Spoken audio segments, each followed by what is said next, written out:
Hi, my name is Riley King, and this is my ILT 5003 final project. All of the photos in this video were taken by me and developed by me on 35mm film.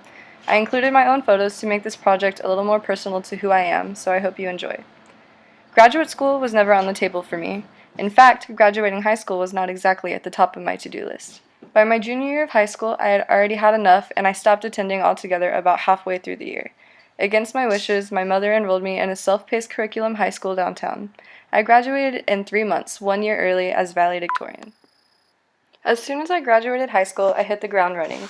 I moved back to my hometown in West Texas, enrolled myself in junior college, and supported myself by working at a school-based program for children with disabilities called Alliance for Women and Children. After 2 years of working with children from different backgrounds, abilities, and cultures, I fell absolutely head over heels in love. Not only did I fall in love with my job, but I also fell in love with the students and their passions to succeed despite the odds. So many of my students were struggling with their identity, and all of them were struggling trying to surpass their learning disabilities in the classroom. I felt that I had found my calling. Students feeling lost or discarded, the exact emotional struggle that I had been through just a few short years before. I had found a place that I felt I could put what I learned in my adolescence to use. Everything I had overcome, embracing my strengths and weaknesses, following through with goals and objectives, loving myself, I could now share with those younger than me. This is when my life changed forever, and I decided I would move back to San Antonio and pursue a degree in special education. The main themes of this course will help me as I work for my master's degree in many ways. The strongest themes that I will carry with me through my life are being aware of the socio-political nature of education, conducting interdisciplinary research, fighting for social justice alongside my students, and utilizing the very influential learning theories that have been practiced for ages in the public education system. I will be able to not only recognize the socio-political nature of education, but also do what I can to make the special education world that I live in more socially accommodating for the students in a way that I have yet to see in many classrooms. I will be able to fully utilize research because I will know how crucial interdisciplinary research is and how important it is to bring together understandings and insights from different disciplines. I will be aware of and fully capable of putting learning theories in action, which will also help me immensely as I pursue my degree. Learning theories are the platform that I hope to use to hold up my entire curriculum in the future, so that I can best suit each individual student that walks through my door, no matter what culture, ability, or socioeconomic status. Knowing these learning theories will also give me the tools to evaluate and assess all of my diverse learners so that I can be sure they are receiving the free and appropriate education that they deserve. As I reflect on what I have learned so far and make connections as to how this course's main objectives have intertwined with my professional and personal life, I feel that I have grown and learned immeasurably. I am able to recognize the socio-political nature of education by first being able to understand what that means and how it looks in a classroom. This means being able to recognize the socioeconomic status and developments in the communities that surround the classroom and being aware of past and current events that directly impact the students, as well as school policies and organizing. Examples of past and current events to be aware of are the human rights movement of the past and today, LGBTQ rights, and Title IX. The article written by Golden was filled with many demographics and statistics that gave me a new perspective on the public education system of the past and the progression we aim to work toward as educators for the future. While the times have changed over the years, the deep-rooted institutionalized segregation still stands strong through school district funding, after-school programs, and much more. Today, the amount of students enrolled in school districts such as San Antonio Independent School District seems to be outweighing the funding that the school district has to provide for them. This imbalance has created, in my opinion, a one-size-fits-most approach to curriculum that does not meet the needs of diverse learners. Along with this imbalance, it has become apparent that students in lower socioeconomic areas are being trained to their station in life instead of the higher quality education that more affluent districts are receiving.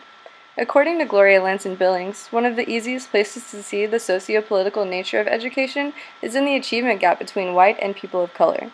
The way the current education system works, as well as how educational funds are distributed throughout school districts, creates an unfair disadvantage for people of color. As this semester has progressed, my point of view has shifted, and I have found ways to recognize and combat some of these issues. I have learned that I must be aware of scholastic development and current funding assemblies. I must do my best to introduce curriculum that incorporates resources for diverse learners of any and every intersectionality, as well as encouraging my students to incorporate their cultures and languages in the classroom. I am able to explain key aspects of foundational theories and interdisciplinary learning and teaching because of the education I have received this semester as well. Through Nasani, I have learned that interdisciplinary research is crucial if the researcher is looking for the absolute truth to any subject. The need to deliver proper education to students that all learn in a diverse way brought the demand for research to take place, and as research progressed, the need for interdisciplinary research soon followed. The realization that they had original findings moved the researchers to encounter questions that had not transpired beforehand. Without interdisciplinary research and the researchers that practice it, most of today's applied behavior analysis techniques, behavior intervention plans, and individualized education plans would not exist. These systems and practices are crucial to special education students, their parents, and other family members, teachers, and school administration. Learning theories deliver the structure for a concrete and constant learning environment and give instructors the tools to meet the needs of diverse learners in the public school system. They hold beneficial ideas together in order for educators like me to find deeper associations in their students' backgrounds and capabilities. In the special education world, many students have trouble keeping on task and following directions, but with the knowledge of many different learning theories, such as Skinner's behaviorism, I am able to find the best practice to help my students use their own life experiences to gain upon their prior knowledge and succeed in a unique way that works explicitly for each student. I have been using learning theories as a guide to enhance students' learning environment and advancing my approach to teaching each and every student that walks through the door. Learning theories are based powerfully on transformative research for students making their way through the public education system. Without these learning theories, educators would be shooting blindly at different educational tools to help their students succeed. With the help of learning theorists such as Piaget, Skinner, and Vygotsky, I am able to find differences in culture, learning abilities, and identities in order to create unique and talented learners across the globe. In turn, I am able to provide for the peoples that are looking for critically conscious, ethical, and professional educators to guide them in the right direction. I have had students in the past look to me for answers as to why they were not able to do certain tasks or assignments, just as the other students were doing. And because of Vygotsky, I am able to construct how these learners relate past experiences to new knowledge and create meaning in a way that works for them. Each time I think about those instances, I always reflect on my own emotional state in high school when I felt that I did not matter or belong anywhere. Realizing that my students and I have similar connections and feelings helps me to ground myself and think about the larger task at hand. This empathy, alongside the right learning theory tools, give me the power to not only help these students do what they thought they were incapable of doing, but also raise their self-esteem immeasurably. Moving forward, my plan is to continue utilizing the knowledge I have gained from the main objectives of this course, being aware of the socio-political nature of education, conducting interdisciplinary research, fighting for social justice, and employing learning theories in my classroom. I will combat socio-political issues by being conscious of educational growth and current funding issues.